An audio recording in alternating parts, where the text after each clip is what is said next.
Katika dira yetu ya maendeleo ya taifa, moja kati ya target yetu ni kuwa katika miongoni mwa regional trading hub. Unapotaka kuwa ni regional trading hub, yani wewe ni kitovu cha biashara mbalimbali, moja kati ya mlango mkuu wa biashara ni bandari ambazo tunazo. Tumeona Tanzania tumekuwa tunawekeza katika utanuzi wa bandari ya Dar es Salaam, kuna bandari ya Mtwara tumeona maboresho ambayo yamefanyika, bandari ya Tanga, lakini kuna mipango ya mbele ya serikali katika kuwekeza katika bandari ya Bagamoyo. Wakati huo upande wa pili kiangalia Zanzibar, kuna maboresho mbalimbali ya bandari ambazo zilokuweko, Mangapwani, Fumba, Pemba, Shumba. Kwa hiyo bandari zote hizi zikienda kuweza kuboreshwa, adaptation ama sisi kuweza kuadapti mfumo inatuwezesha sasa kuweza kuzungumza na bandari nyinginezo, ama ni hub to hub communication ya nchi mbalimbali kama sisi ambazo nazo ni vitovu vya biashara. Kwa hiyo ina maana communication baina Tanzania na Singapore, communication baina Tanzania na Jabalali, communication baina Tanzania na South Africa inakuwa ni easiness ya ile mizigo kwenda kurudi. Tanzania pia tuna bahati, tulifanyiwa assessment ya hali ilivyo, need assessment mwishoni wa mwezi wa 3 mwaka huu, na tumeshapata report kuonesha mapungufu yako sehemu gani.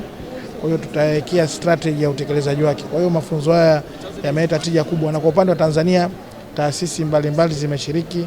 Kipo mamlaka ya bandari Tanzania, mamlaka ya mapato Tanzania, watu wa Atomiki, watu wa IGA. Kwa hiyo yamekuwa yameingiza wataalamu mbalimbali wanaotumia bandari ya Dar es Salaam, hasa taasisi za serikali, ili kuwezesha tupate hilo dirisha moja na kuwa na mfumo mmoja tu na uprocess taarifa zote. Na faida yake kubwa mfumo huo ni kurahisisha trade facilitation, kuwasilisha urahisi wa kufanya biashara na urahisi wa uondoshaji na uingizaji wa mizigo pamoja na meli katika bandari, kwa sababu taarifa zinakuwa zinachakatwa katika pamoja katika mfumo mmoja. IMO kwa sasa kuanzia mwaka 2024 imekuwa mandatory kuwa nchi zote ziwe na mifumo ya maritime single window na port community systems.